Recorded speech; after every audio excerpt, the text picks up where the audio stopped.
ভালোবাসা করছে, নাম হলো আকি বাদান দিয়ে গেছে, ওকে বাদান থাকি। এরপরে রাগ করে খায় গাঁজা, আল্লাহ দিবে বাদান সাজা।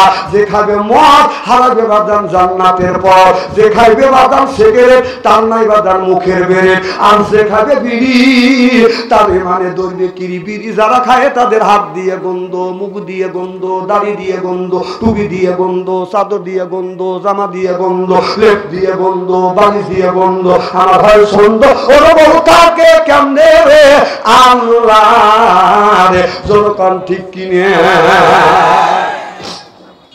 টাটকা বিড়ি খায়া বোর মুখের কাছে যখন মুখলে বউ খালি মুখ ঘুরে। তো স্বামী কয় আমি তোমার মুখের কাছে মুখলেই তুমি মুখ ঘুরো কে?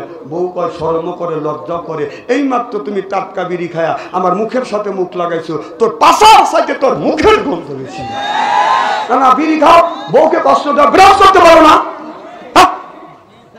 আবার যারা বিড়ি খায় তারা চিন্তা করতেছে বাচ্চা আনসারের মুখে বিড়ির বিপক্ষে ফতুয়া দিবে। নয় বাপ, আমি কেন বিড়ির বিপক্ষে ফতুয়া দেবো? আমার কি ঠেকা পড়ছে? কেউ যদি বলে বিড়ি খাওয়া হারাম আর আমি বলবো বিড়ি খাওয়া জায়েজ, তো জায়েজই 200 কোটি বার জায়েজ। আমি বলবো না না, খাওয়ার একটা স্বাধীনতা আছে, খাওয়ার একটা আদব আছে।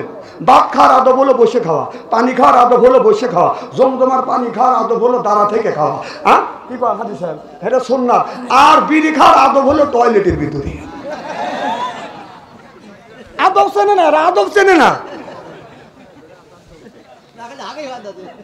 বুঝছি, সি সি সি, এই বিড়ি টয়লেটের মধ্যে খায়। যদি বলেন হুজুর কিভাবে দেখছেন, আমি নিজ চোখে দেখছি। রমজান মাস জহরে আজান দিছে, মসজিদে নামাজ পড়তে যাবো, কিন্তু টয়লেট করিয়াছি, যা দেখে টয়লেট বন্ধ, দুমা গোল হয়ে বের হচ্ছে। আগুন ধরে লোকটা মরল না কি, না ব্যাপারটা কি? না কেউ আগুন ধরে দিল, আমি নক করলাম, উনি সাউন্ড দিচ্ছে, বোঝা গেল মা ওখান থেকে ডেলিভারি হচ্ছে। ইদানিং আমরা দেখতেছি চাচা, ইদানিং দেখতেছি যারা পান খায় শতকরা 70% মানুষ পান কিছু বাইরে খায় আর কিছু টয়লেট করে আর পান খায়। যদি বিশ্বাস না হয় আমি প্রমাণ দেখা দেবো। যে বুড়ো পান খায় ওই বুড়ির কাছে জিজ্ঞেস করেন যে বুড়ো পান খাতে খাতে টয়লেটে যায় কিনা, ওই বুড়ি কয়া দিবি কথা মানে হক কথা সাই দেয় না এরা। আমি দেখি এক বুড়া মুখ লড়াতে লড়াতে টয়লেট থেকে বের হচ্ছে। আমি বললাম দাদু কোথায় গেছিলেন? কয় টয়লেটে। কম কি করলে? কয় টয়লেট করলাম। কম মুখে কি? কয় পান খাচ্ছি। কম পান খাইলে টয়লেট করলে। কয় পান না খাইলে আমার টয়লেট হয় না। পান আমি ওই দিন থেকে আমি ফলো করা ধরলাম। এখন ফলো করে দেখি যে শতকরা 60-70% মানুষ টয়লেটে যা পান খায়। না না, পান একটা হালাল জিনিস, সেটা টয়লেটে যা খাও। না না, এইটা যদি হালাল মনে করে আপনার টয়লেটের মধ্যে যদি পান খায়, একটু গু তুলে চুন মনে করে বলা খায়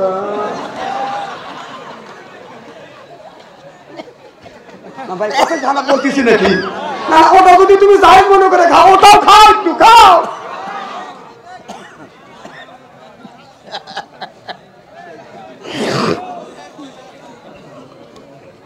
মারহাবা কর, মারহাবা, জোরে বল মারহাবা, মারহাবা। আমার ভাইরা, মুসলমান ভাইরা, আল্লাহর হাবিবের প্রিয় উম্মতেরা, হযরত শাহজালাল ইয়ামিনী রাহমাতুল্লাহ আলাইহি ওনা যখন বাজান আপনার বাংলার জমিনে আসবে, ওই জামানার মধ্যে বাজান একটা রাজা ছিল, নাম ছিল বাজান গৌর গোবিন্দ। ওই গৌর গোবিন্দ চিন্তা করলেন যদি শাহজালাল যদি বাংলাদেশে 360 জন ওলি নিয়ে আসে, তাহলে তো আমার 12টা বাজার ছাড়বে। তার মধ্যে আপনাদের এই বুড়ো পীর সাহেব বাজান ছিল, সুবহানাল্লাহ, একটু ইনি কিন্তু 60 জনের একজন। মারহাবা। তিনিও ছিলেন, তখন চিন্তা করলেন হুজুর তিনি ছিলেন বাদান সকলের বাদান সর্দার, প্রত্যেকটা মানুষের বাদান সর্দার আছে না নাই? আপনাদের গ্রামের মধ্যে বাদান একজন মাতবার আছে না নাই? তিনি হলো গ্রামের বড় মাতবার, ছোট মাতবার, মাঝান মাতবার, ছোট মাতবার। আপনার বড় মাতবার গ্রামে আছে না নাই? ওই রকম তিনি একজন সর্দার ছিলেন, তিনি সর্দার ছিলেন, তিনি বাদান সেনাপতি, প্রধান সেনাপতি ছিলেন। তিনি যখন চিন্তা করলেন আপনার রাজা গৌর গোবিন্দ নদী পার হয়ে আসবে, সব নদীগুলি বাদান বন্ধ করে দিল যেন হযরত শাহজালাল শাহপরাণ এরা যেন বাংলার জমিনে না আসতে পারে। আমার ভাইরা আমার, এই জন্য নদী পথ বন্ধ করে দিলেন, তার বগলের নিচে বাদান যায় নামাজের মাসাল্লাহ ছিলেন। এই যায় নামাজের মাসাল্লাহ পানির উপর পাড়িয়ে দিলেন, আর যায় নামাজের মাসাল্লাহ বাদান পানির উপরে বাদান ভাসতে লাগলেন এক এক করে একটা যায় নামাজের উপরে। এবার আল্লাহর ওলি বললেন বিসমিল্লাহ বলে ডাইন পা যায় নামাজের মধ্যে দেয়া, ডাইন পা যায় নামাজে বিসমিল্লাহ বলে পাও দিছে আর চোখ বন্ধ করছে, পাও দিছে চোখ বন্ধ করছে। একই যায় নামাজে 360 আল্লাহর ওলি পার হইয়া এই বাংলার জমিনে আসছে। আল্লাহু আকবার।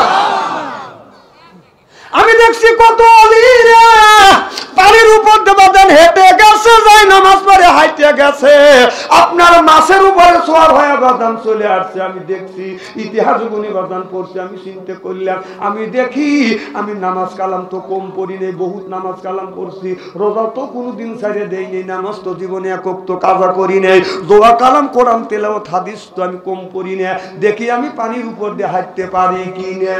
টেস্ট করা দরকার আছে না? রমজান মাস গিন্নি উঠলে আমি উঠলে, গিন্নি বোঝেন তো? গিন্নি বোঝে না? গিন্নি বোঝে কি? জরকন কে বউ কলি তো জরকন বউ কি সুন্দর। যুবকের আত্মার মধ্যে খাওয়া দিয়ে উঠছে। না না তোমাদের নাই হবে বাবা, খুব খারাপ লাগতেছে মনে হয়, তাই না? আমার ভাইয়েরা আমি বললাম বিবি আসো দুইজন নামাজ পড়ি। বিবিকে সঙ্গে নিয়ে 4 রাকাত তাহাজ্জুদ নামাজ পড়িয়ে বিবিকে বললাম তুমি রান্না করতে যাও, আমি একটু নদীর কিনার থেকে দেখি পারি কিনা। আমি নদীর কিনারে যাইয়া জীবনে যত দোয়া কালাম শিখছি সব দোয়া কালাম বাজান পড়ছি, যেই জায়গা ফুল দরকার ফুনিছি, ফুনিয়া বিসমিল্লাহ কয়া ডাইন পাক পায়জামা গুছাইয়া তুলিয়া বিসমিল্লাহ যখন পানির মধ্যে পা দিছে, পা বরফ করে দাঁড়িয়ে গেল। আমি চিন্তা করলাম আমি এখনো ওলি হবে পারিনি। হ্যাঁ আমি হইতে পারিনি, তাই হয় আমার দালাত দেন না হয় না দেন। আমি ওই রকম বক্তা না যে কতগুনি লোক আছে ওই শালা আগে লুচ্চনিমি করছে, আমি খালি তসমিরে করে এই বাংলাদেশে 360 জন আলী আছে, এই 360 জন আলী তাসবিহ তিলাওয়াত করছে, বসে বসে করছে, রাস্তা দিয়ে হাঁটছে, তাসবিহ তিলাওয়াত করে না। কথা বল না কেন? আর তুমি তাসবিহ তিলাওয়াত করা রাস্তা দিয়ে হাঁটা মানুষকে দেখা, আমি কিন্তু আগে চাইয়ে আসছিলাম, এখন তাসবিহ তিলাওয়াত করতেছি, চাইয়েই তো তাসবিহ তিলাওয়াত করে রাস্তা দিয়ে। কথা বল। ভালো মানুষ কোনোদিন রাস্তা দিয়ে যায় তাসবিহ তিলাওয়াত করে? ভালো মানুষ তাসবিহ তিলাওয়াত করে মসজিদে অথবা ঘরের মধ্যে না নিজের উঠোনে ঘুরবে আর তাসবিহ তিলাওয়াত করবে, আর যারা জারিয়া ওরা রাস্তা দিয়ে হাঁটবে আর তাসবিহ তিলাওয়াত করবে। আমি কই জারিয়া ছিলাম।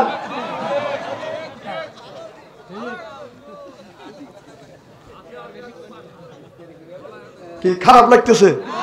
ইস্তেরি হচ্ছে তো, আমি বলছি না ইস্তেরি করে ছেড়ে দেবো। কোন ওলি আল্লাহরা রাস্তা দিয়ে হাইটে যায় তাসবিহ তিলাওয়াত করে না, কোন সাহাবীরা তাসবিহ তিলাওয়াত রাস্তা দিয়ে হাইটে গেছে করে নাই, নবী রাসূলরা রাস্তা দিয়ে হাইটে গেছে তাসবিহ তিলাওয়াত করে নাই। তাসবিহ যারা তিলাওয়াত করছে যতগুলো ইতিহাস পড়ছি ওগুলি লুচ্চা, ডাকাত, সন্ত্রাস আর চাঁদাবাজ। মানুষের বুঝে আমি ভালো হয়ে গেছি।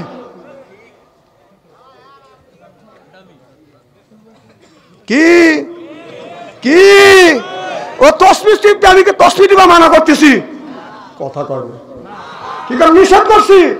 কথা করবে, মসজিদে করবেন, বাড়ির বসে করবেন, না উঠোন দিয়ে ঘুরবেন আর করবেন, রাস্তা দিয়ে দেবেন, মানুষকে বুঝবে আমি ওলি আল্লাহ হয়েছি।